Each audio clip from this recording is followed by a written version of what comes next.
Welcome to the next episode of the FlexFlame Getting Started video series. In this video, we're going to cover the Griddle FlexFlame upgrades. There are two different professional griddle upgrades available for your FlexFlame. The first one is a half griddle, which allows you to saute your vegetables and grill your protein at the same time. They also have a full griddle, which transforms your entire FlexFlame into an amazing flat top service. You can make breakfast, you can do hibachi, whatever you want to put on a flat top. Before you start griddling, it's important to season the griddle before you use it. Do this the same way with the half as you do with the full. The griddle does come with some food grade oil on it, but it's not enough to start cooking. So before you get started, we're gonna wanna wash it and season it. You're gonna wanna hand wash your griddle. You wanna use warm, soapy water. Don't put it in the dishwasher. It's hand wash only. Once you're done washing the griddle, make sure it's thoroughly dried, and then you're gonna coat it in a nice thin coat of oil. We recommend canola oil.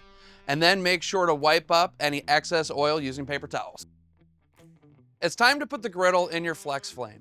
If you're doing the half griddle, you're gonna wanna take out one of your grill grates.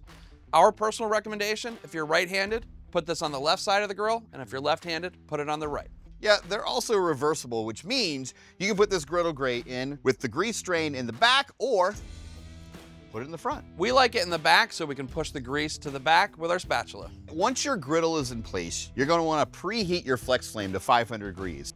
Once it's preheated, you wanna add 1 to 2 tablespoons of oil. And then you're gonna get tongs and a paper towel and spread that oil evenly along the bottom and the sides of your griddle. After 5 to 10 minutes, when the griddle stops smoking, you're gonna turn the FlexFlame off, let it cool down, and repeat the whole process one more time. After you've completed the initial seasoning process, you're ready to go. Make whatever you want.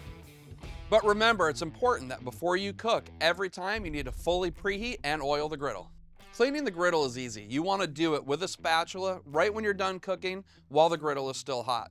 Use the spatula to scrape up and scoop out any of the bits that are in there. If you need a little bit of extra help, you can pour up to a cup of water. But remember, you're going to want to turn the burners off before you get started. And if you've used it a bunch, you got a bunch of buildup on there, it's okay. Take it out, put it under some warm and soapy water, wash it off, give it a dry, put it right back in the FlexFlame. Don't forget to give it an oil every time you're done washing. Let's get the griddle ready for storage. Now that it's clean, you want to make sure that it's completely dry and give it a light coating of oil to prevent any rust. For further guidance on griddle use and maintenance, call our Ninja experts at customer service. Let's get griddling.